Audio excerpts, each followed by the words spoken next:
I knew something was off the second I pulled up to where my mountain mansion used to sit. Gone. Flattened. Nothing but splinters and a half-buried mailbox that still had my name, Benjamin Powers, printed on it in gold. I killed the engine and stepped out of my black Ford Bronco, boots crunching over the splinters that used to be the wraparound deck I built myself. I stood there for a full minute, heart hammering in my chest, trying to process. Then I heard that high-pitched, nasal voice that made every blood vessel in my neck throb. Well, if it isn't Mr. Too Good for HOA rules himself. I turned around slowly. There she was. Amber Bellington, the president of the Silver Ridge HOA. 50-something, overly highlighted hair, that smug, tight smile she always wore like a weapon. She was holding a clipboard like it was a sword. "You did this?" I asked, my voice low. "We issued multiple warnings, Benjamin," she said, flipping through her papers. "You failed to pay over $7,000 in fines, code violations, unauthorized deck extension, non-compliant fence height, and of course, the infamous sunflower flag." I blinked. "You demolished a house over a flag." Amber raised her eyebrows like I just asked if water was wet. "It was political imagery, against HOA decorum." "That flag had a sunflower on it, that's the state flower," she shrugged. "It's not our fault you refused to cooperate, we followed proper escalation procedures." My fists clenched. "Where's the demolition permit, Amber?" "It was approved by the board, unanimous vote." "You mean your cousin Todd and your wine club friend Cheryl?" "Still a vote," she said, already spinning on her heel. "You should have read the bylaws, Benjamin. You're not above the rules just because you think you're special." She strutted back toward her white Lexus. I stared at the wreckage of my home, the wind kicking up dust from where my porch used to be. Too bad Amber didn't know what I did for a living. See, I'd kept a low profile since I moved up here. Grew out my beard, wore flannel, didn't talk much. Folks just thought I was some quiet guy who liked hiking and grilling steaks. None of them knew the truth. I wasn't just a homeowner. I was the governor of the entire state. And Amber Bellington had just declared war on the wrong man. I didn't drive back to the Capitol that night. Instead, I booked a room at the old lodge down the mountain road, the one with creaky floors and hand-carved banisters. Nobody there asked questions. They remembered me from when I'd first moved to Silver Ridge before the election. Back then, I was just a guy looking for peace and fresh air. Now I was something else entirely, a man with power and a reason to use it. The next morning, I met with the county sheriff. Rick Callahan had a handshake like a bear trap and eyes that had seen too much. He didn't waste time on pleasantries. "You're telling me they leveled your entire house," he said, pulling a toothpick from his mouth and dropping it into a small metal tray on his desk. "I'm not telling you," I said, dropping a folder onto the desk. "I'm showing you." Inside were high-res satellite images from the state's Department of Geographic Information. I'd called in a favor less than an hour after Amber strutted off. The images showed the house standing on Wednesday. Flattened by Friday morning. No storms, no accidents, just a paid demolition crew with a backhoe and no legal permit on file with the county. Rick flipped through the pages, frowning deeper with every turn. They told us it was an accessory structure, a shed or something, not a residence. "Didn't even go through zoning," he muttered. "They lied," I said flatly. "And that's not a civil issue, that's criminal misrepresentation." Rick sat back, nodding slowly. "You want me to bring them in?" "Not yet," I said. "I want to know who signed off on the crew in the first place, the company. The contract, the payment, follow that money." Rick tapped a finger against the folder. "I'll get my deputy on it, but if what you're saying checks out, this isn't just about some HOA overstepping, this is organized fraud. And possibly conspiracy to commit property destruction," he grunted. "You always did think like a prosecutor." I didn't respond to that. Not out loud. By noon, I was sitting in a folding chair at the back of the community pool house, dressed in jeans and a windbreaker, a state ID badge clipped to my shirt. I didn't announce myself. I didn't need to. The Silver Ridge HOA board was meeting in their usual closed-door fashion. but I'd brought a court order from the district superior judge that compelled them to open the meeting to residents, citing ongoing investigations and the public's right to transparency. The door opened. Cheryl Evans, the HOA secretary, blinked at the sight of me. Her lips parted, but she didn't speak. Just stepped back, letting me walk past her into the room. Amber was at the head of the table, sipping from a tall, insulated cup and scrolling through her tablet. Her heels clicked as she stood, her entire expression flickering for a half-second before she forced it into something polite and tight. "I wasn't aware we had guests," she said. "You're aware now," I replied, walking to the center of the room. "This meeting is now public." "By court order." Her jaw twitched, but she didn't argue, not in front of the dozen residents who had followed me in, whispering among themselves. "I'd like to address the board regarding a matter of urgent legal concern," I said. "No need," Amber said, folding her arms. "We're already aware of your grievances." "Good," I said. "Then you're also aware that the structure you demolished last Thursday was not an accessory building, but a state-registered primary residence with full occupancy permits, verified by the county assessor's office." She glanced at Todd, the treasurer, who looked like he'd rather be anywhere else. "You claimed unpaid fines as justification," I continued. "Fines which, according to your own ledgers, were never formally invoiced, never sent certified, and never itemized with applicable bylaw references." Amber shifted. "We have internal processes, not anymore," I interrupted. "As of this morning, the state has frozen all HOA financial operations pending investigation." Gasps rippled through the room. Even Cheryl looked stunned. "You can't do that," Amber snapped. "We're a private entity." "You have no jurisdiction." I pulled a single sheet of paper from the folder I'd brought and handed it to her. "Emergency executive order," I said. "Signed under state authority." "You'll note the language. In cases of fraud, misrepresentation, or destruction of private property under false pretenses, all community governance bodies are subject to legal audit." She stared at the paper like it might catch fire in her hands. "And just so we're clear," I added, "I'm recusing myself from any oversight role. The State Attorney General's office is assigning a special investigator, independent, neutral." "You're trying to ruin us," Todd muttered. "No," I said. "You did that when you hired a demolition crew using embezzled community funds." The room fell silent. Cheryl dropped her pen. "Wait, what?" I turned toward her. The check that paid for the crew came from the Community Improvement Fund. "It was listed as landscape leveling. You signed off on it, Cheryl, you and Todd." Amber's eyes darted wildly between them. "I didn't know what it was for," Cheryl protested, voice shaking.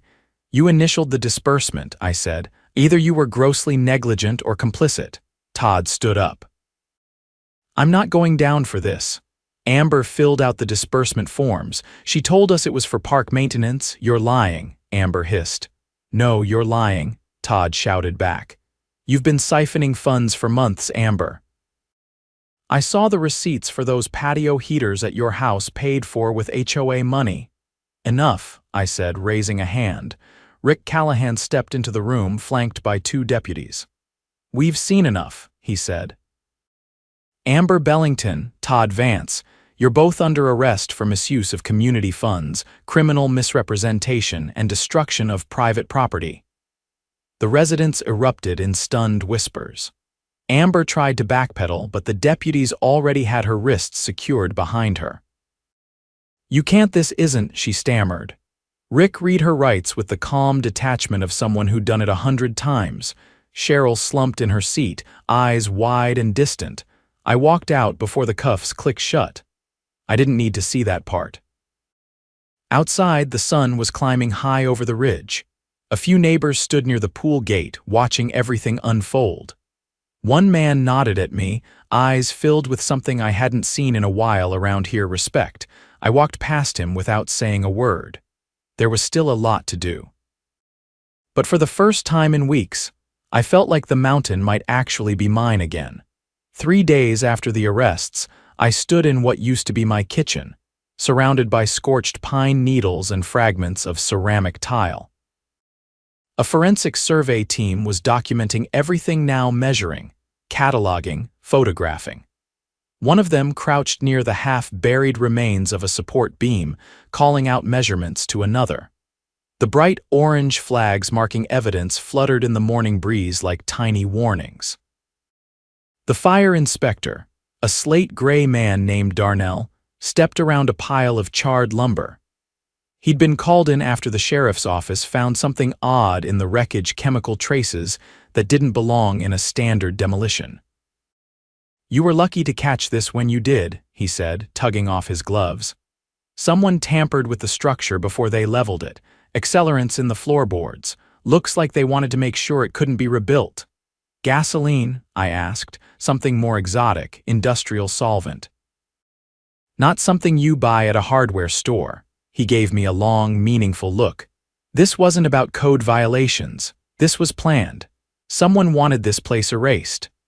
I stared at the crushed remains of the fireplace I'd built with reclaimed stone from an old mining town. There was no code infraction that explained soaking a house in flammable chemicals before knocking it down. "Send everything to the AG's office," I said. "Chain of custody, full report." Darnell nodded and motioned to his team. I turned away and walked back toward my truck, where a woman in tailored navy slacks and tortoise-shell glasses was waiting with a tablet in hand. "Governor Powers," she greeted me crisply. "I'm Special Investigator Lena Brooks, assigned by the Attorney General's office." "Let me guess," I said. "This is bigger than Cheryl's patio heaters." She tapped her screen, pulling up a map of Silver Ridge and the surrounding parcels. "We've uncovered financial transfers routed through shell companies tied to the HOA's improvement fund. Over the last 16 months, over $250,000 have been funneled into off-book accounts." I raised an eyebrow. "Personal enrichment?" "Partly," she said. "But most of it was used to purchase surrounding properties at auction parcels that had gone into foreclosure after residents were hit with inflated fines." "They were driving people out," I said slowly, "so they could buy the land, correct?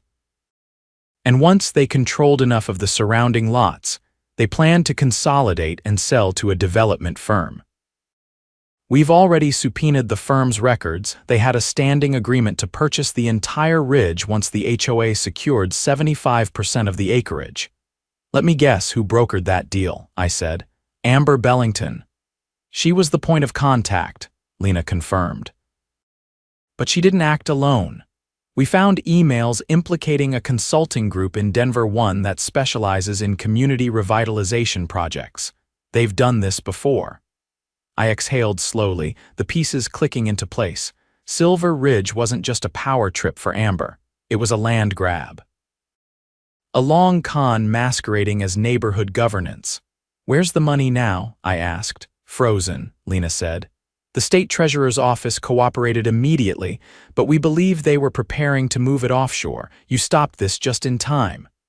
An unmarked SUV pulled up behind us. Two men in suits emerged. One of them handed Lena a folder, then glanced at me. "We've got confirmation," he said. The demolition crew was subcontracted through a shell contractor with no operating license. The owner, Todd Vance's brother-in-law. "Paid in cash." Lena flipped open the folder, scanned the contents, and snapped it shut. "We'll move forward with federal charges. This crosses state lines."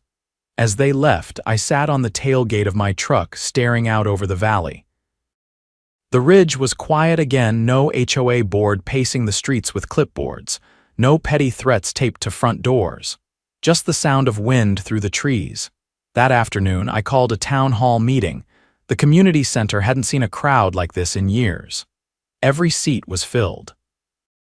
People stood in the aisles and lined the back wall. Some I recognized: retirees, teachers, young couples with kids. Others I didn't. But every face was tense, waiting. I stood at the front, no podium, no microphone. Just me and the people who'd been trampled by a system meant to serve them. "I didn't come here today as your governor," I began. "I came here as your neighbor, one of you, someone who believed this place could be a home. A few heads nodded. What was done to this community wasn't just unethical, it was criminal. You were lied to, manipulated. Your homes were leveraged against you, and when some of you couldn't pay the fines they invented, they took your land and sold it behind your backs. A murmur rippled through the room. I saw a man in the fourth row clench his jaw, his hand tightening around the armrest. But that ends now, I said. The Silver Ridge HOA has been formally dissolved. The board is under federal investigation. And starting today, a provisional council made up of volunteer residents will oversee community decisions until we can hold new, transparent elections. Someone in the back clapped, then another. It spread slowly, then surged into full applause. And there's more, I continued. Every fine issued in the last 2 years, every fabricated charge, every retaliatory penalty will be reviewed. If it was illegitimate, it will be voided and refunded. A woman near the front wiped her eyes and whispered something to the man beside her.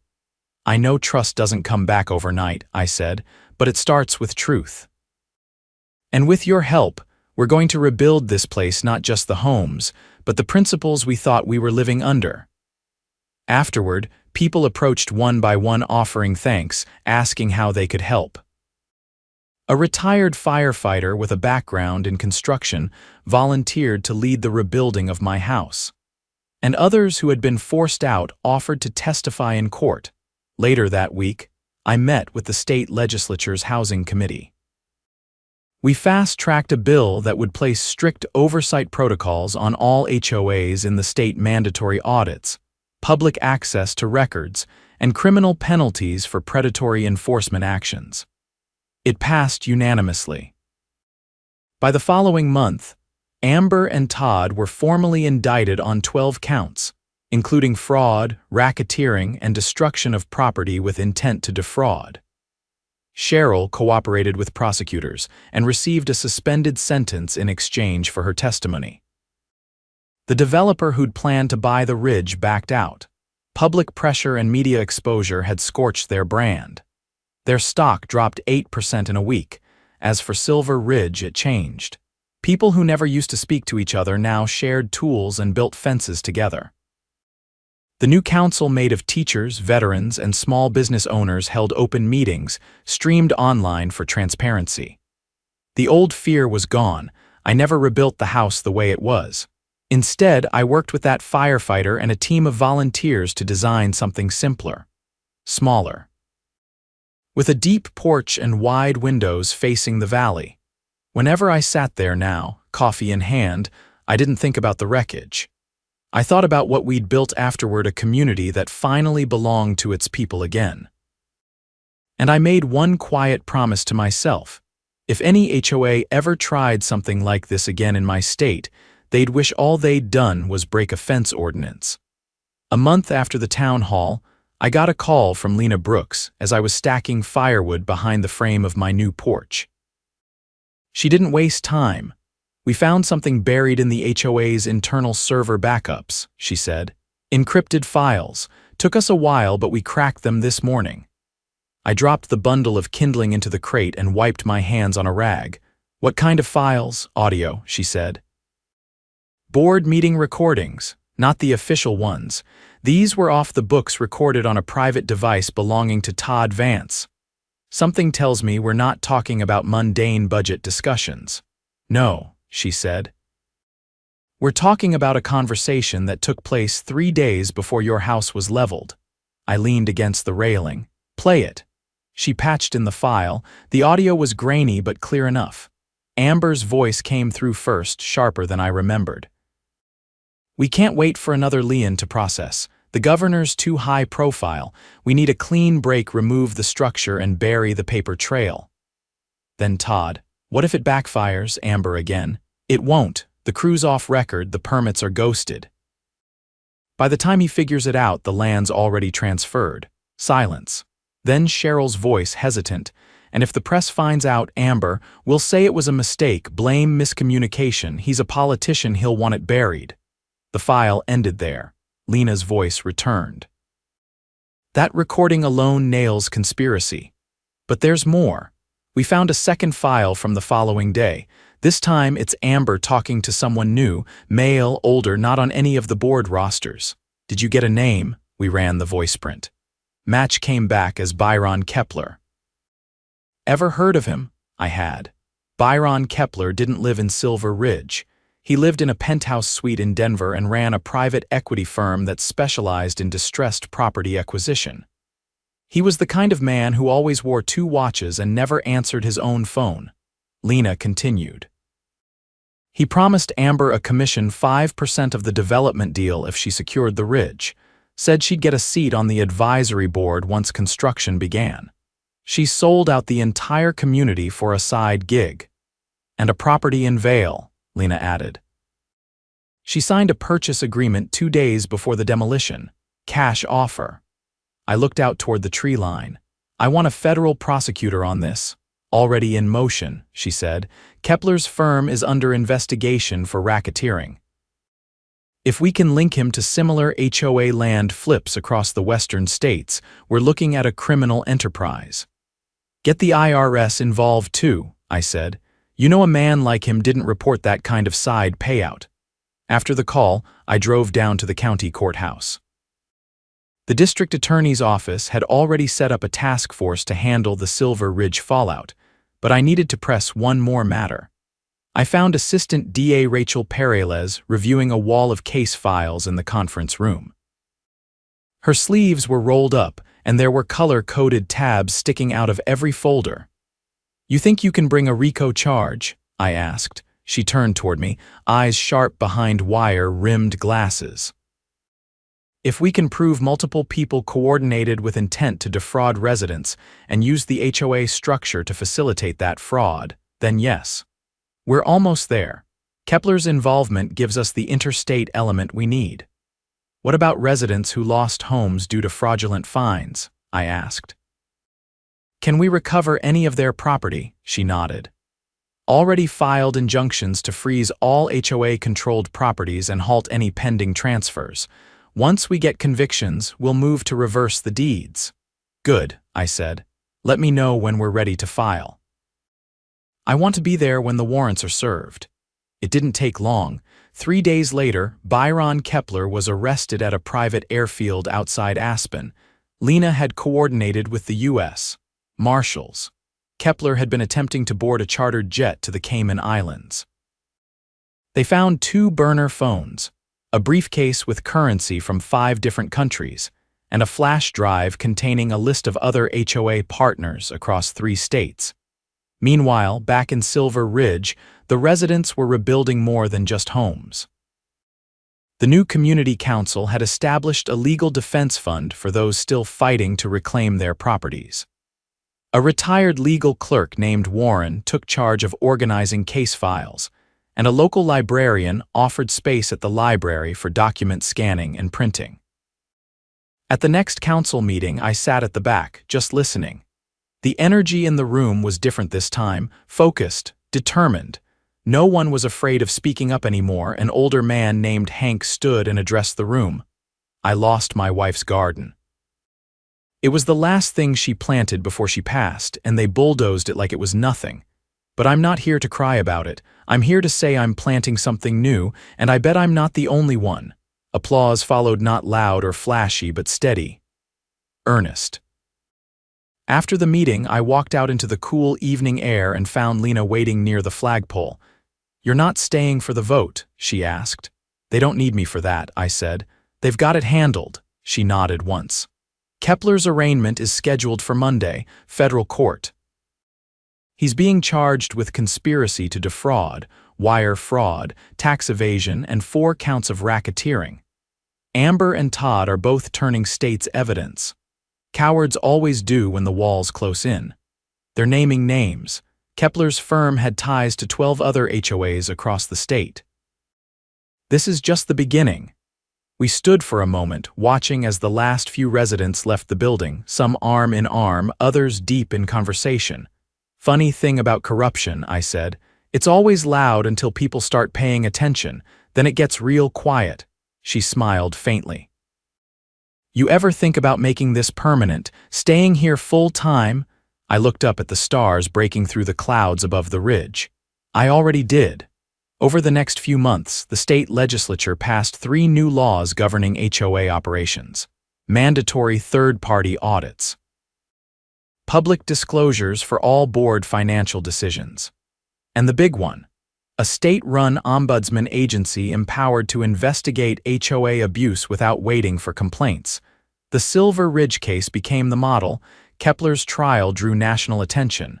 Lena testified, so did I. The jury took less than 2 days to convict. He was sentenced to 20 years without parole. His firm was dissolved, assets liquidated. A portion of the proceeds went directly into a restitution fund for the communities he tried to gut. Amber, Todd, and Cheryl were banned from holding any governance position in any residential community for life. Their plea deals included community service, restitution payments, and public apologies broadcast during prime time. The mansion I lost never came back. But the porch I built after stood taller in a way no blueprint could have captured. Every board was cut by someone who lived here, sanded by someone who cared. And when winter came, the fire inside burned steady. One afternoon, as snow began to fall, a boy no older than 10 rode his bike up the gravel path and handed me a folded paper. It was a hand-drawn map of Silver Ridge, the lots, the trails, even the creek. In the corner he'd written, "Thanks for saving our town." He didn't wait for thanks. Just turned and pedaled back toward the road. I pinned that map above my workbench and stood there a while, watching the snow gather on the windowsill. They tried to take everything. But in the end, they gave us back something better, a reason to fight, a reason to stay, and a reason to believe that no matter how far corruption reaches, there's always a way to cut it down root and branch.